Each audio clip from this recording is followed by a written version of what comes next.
Halo viewers, dimanapun kalian berada, jumpa lagi di Learning with Miss Irma. Saat ini topik kita kembali ke video kedua about procedure text. Do you still remember about procedure text that I have told you in the last video? Let me remind you about those things. There are 3 definitions about procedure text. Yang pertama, text that explain how something works or how to use instruction or operation manuals. For example, how to use the video, the computer, the tape recorder, the photocopier, and the fax. Jadi, text procedure dari pengertian yang pertama adalah teks yang menjelaskan bagaimana sesuatu itu bekerja dan bagaimana cara mengoperasikan sesuatu. Yang kedua is a text that instruct how to do a particular activity, for example, recipes, rules for games, science experiments, road safety rules. And the last one, yang ketiga adalah text that deal with human behavior, for example, how to live happily, how to succeed. So, dari pengertian yang kedua dan ketiga ini berarti procedure text adalah teks yang menginstruksikan bagaimana langkah-langkah suatu kegiatan. Misalnya seperti resep, aturan suatu pertandingan, dan lain-lain. Kemudian dari pengertian yang ketiga, text procedure adalah teks yang berhubungan dengan tingkah laku manusia. Misalnya bagaimana cara hidup sehat, atau bagaimana cara langkah-langkah untuk bahagia, dan lain-lain. Oke, jadi pembahasan kita kali ini karena di video sebelumnya sudah menjelaskan procedure text tentang resep masakan. So now, Miss Irma akan berdiskusi dengan kalian tentang contoh-contoh procedure text jenis lain. Seperti salah satunya cara mencuci tangan pada saat era pandemi ini. Kemudian bagaimana cara-cara kita untuk meraih bahagia. Contoh pertama. How long should you wash your hands for? Berapa lama seharusnya kalian mencuci tangan? Do you know the correct hand washing procedure? You've been doing it all of your life, but have you been hand washing correctly? Kalian sudah sering melakukannya, tapi benarkah kalian sudah tahu caranya melakukan dengan benar? Did you know that to get your hands properly clean, you'll need to wash them for around 20 seconds to a minute, or roughly the time it takes to sing happy birthday twice, like happy birthday to you, happy birthday to you, happy birthday, happy birthday, happy birthday to you. Then make it twice. You may not want to sing it out loud, but it's a handy reminder for you to take the time you need to wash your hands. Jadi kalau kalian mau cuci tangan proper itu, seenggaknya kalian harus cuci tangan selama 20 detik sampai dengan 1 menit. Ya kira-kira kayak kalian nyanyi lagu Happy Birthday to You itu selama 2 kali. Kira-kira aja sendiri ya. Can significantly reduce the spread of germs. Follow these 8 steps to perfect your hand washing technique procedure. Correct sequence for hand washing. Jadi jika kalian itu mencuci tangan dengan bersih, ini akan mengurangi penyebaran kuman-kuman penyakit. Jadi harus benar caranya dan follow atau ikuti 8 step ini untuk teknik mencuci tangan yang benar. Oke, kita lihat bagaimana the correct sequence for hand washing. First step. Wet hands with clean, warm, running water. And second, apply a small amount of soap. Third, rub your palms together, away from the water. And the fourth is rub your fingers and thumbs and bits in between.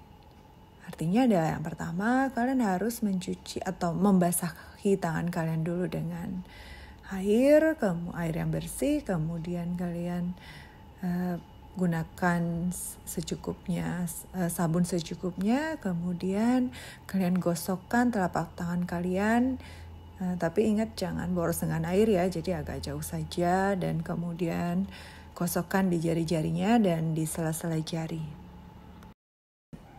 And then rinse with clean running water.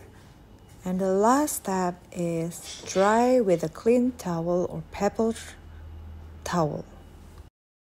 Kemudian kalian juga harus membersihkan bagian belakang tangan, kemudian atau di punggung tangan, kemudian dibilas dengan air yang mengalir dan keringkan dengan tisu atau paper towel. With so much going on, it's easy to forget about washing hands. So try to make it a routine so you get into the habit. Leave yourself a note. Draw on your hand, set a reminder on your phone, or write out the list until it sticks.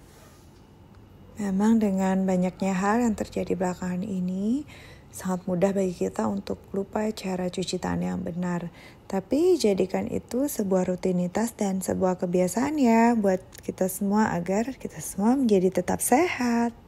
Untuk latihan kalian, tahukah kalian gambar itu? Ya, gambar itu adalah gambar hand sanitizer.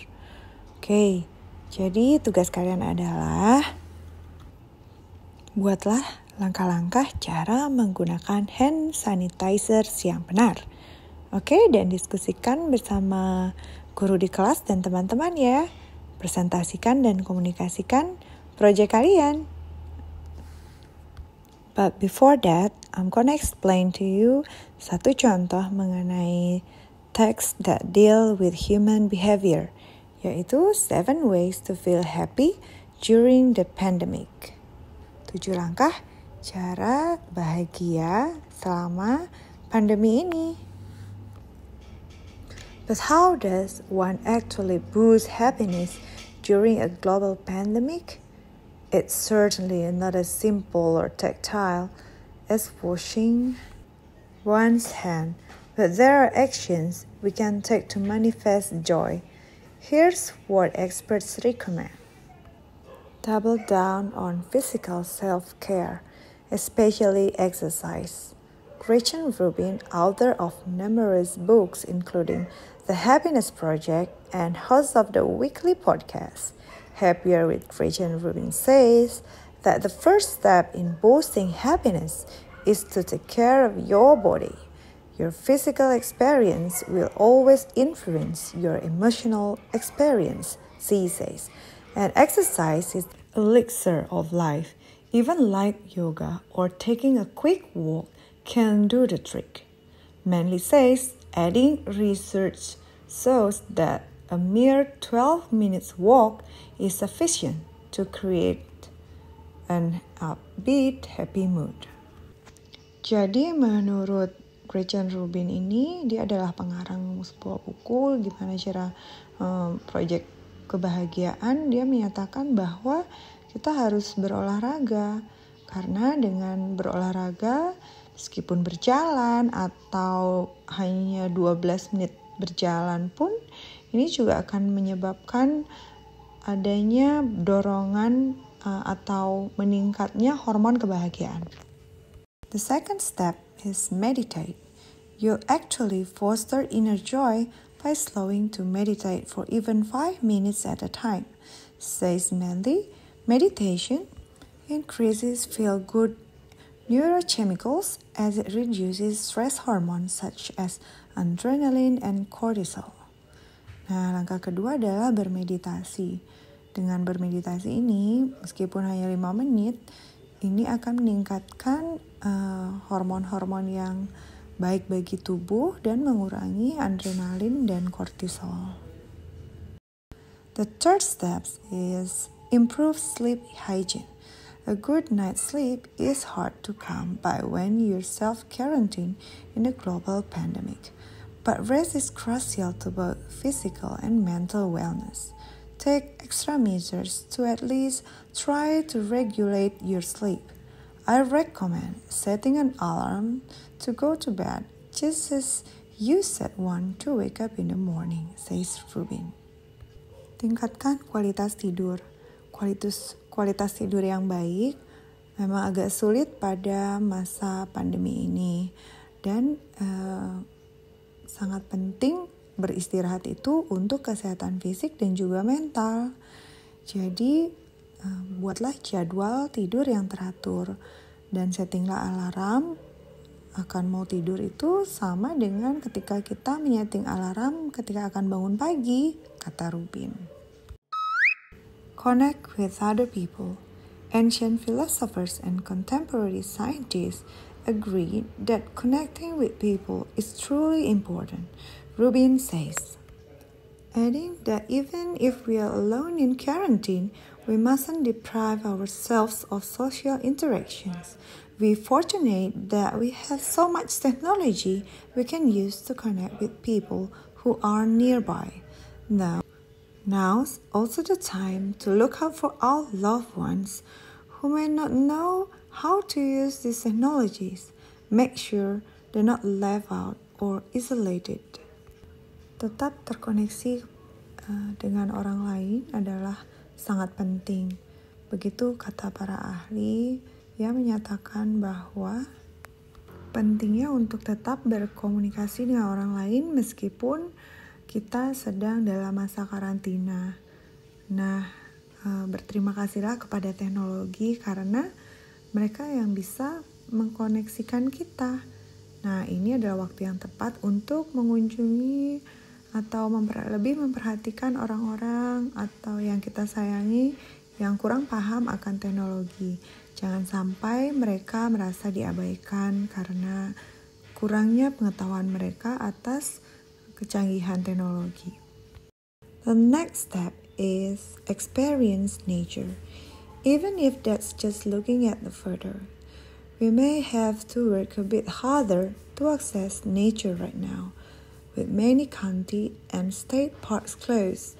But if you can put the extra effort in, you'll likely be happy you did.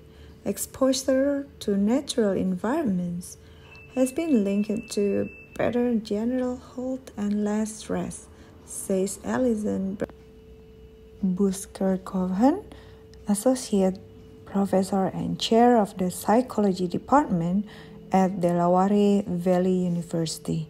Studies have shown that natural environments are associated with lower brain activity in the frontal lobes and low-frequency brain waves.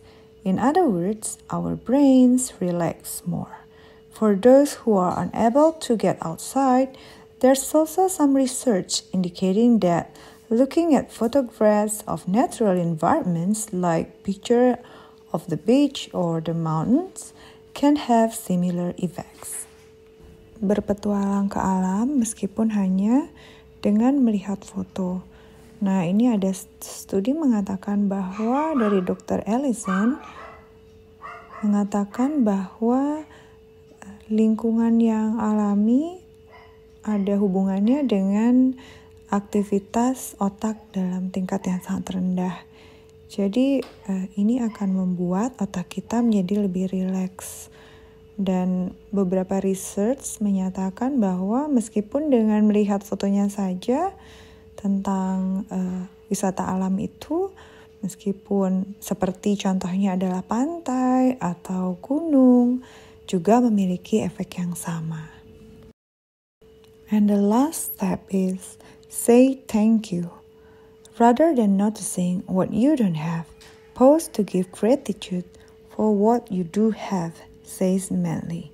For example, if you are unable to take your regular yoga class, focus instead on the freedom you have to enjoy the myriad classes online. The trick here is to really immerse yourself in gratitude, not only by writing down a list of things you're grateful for, but by thanking everyone who crosses your path, including yourself. Whether you thank the delivery person for the load of boxes groceries, your partners for bringing you a cup of tea, or yourself for finishing a work project, your happiness level will increase when gratitude flows. Manly says participating in acts of gratitude that are larger than yourself are also highly recommended. For instance, Rubin, who is located in New York City, feels joy each evening when at 7 p.m. she and her family cheer on healthcare workers from their window. One of the best is to make yourself happy is to make others happy. So ask yourself, how can I lift other people's spirits? Daripada berfokus kepada apa yang kamu tidak miliki, tapi berterima kasihlah atas apa yang sudah kamu miliki. Misalnya kamu tidak bisa ikut kelas yoga seperti biasanya, ya enjoy saja. Kamu bisa secara free, kamu ikut kelas yoga online atau merit classes, and then kamu juga berterima kasih secara hal yang simple, misalnya kepada pembawa makanan atau bagaimana kamu bisa menikmati bersama keluargamu bekerja dengan petugas kesehatan dan membuat mereka menjadi bersemangat. Dan salah satu cara untuk membuat dirimu bahagia adalah dengan membuat orang lain bahagia. Jadi, tanyakan dirimu bagaimana cara kita untuk membangkitkan semangat untuk orang lain. Demikianlah tadi sebuah teks yang Miss Irma contohkan sebagai bagian dari procedure text dengan definisi yang ketiga, bagaimana how to deal with human behavior. Nah, ketika kalian sudah punya jawabannya, silakan kalian diskusikan dengan guru kelas kalian dan juga komunikasikan dengan teman-teman kalian. Thank you for watching this video. See you on the next video. Don't forget to subscribe, like, and share. Bye!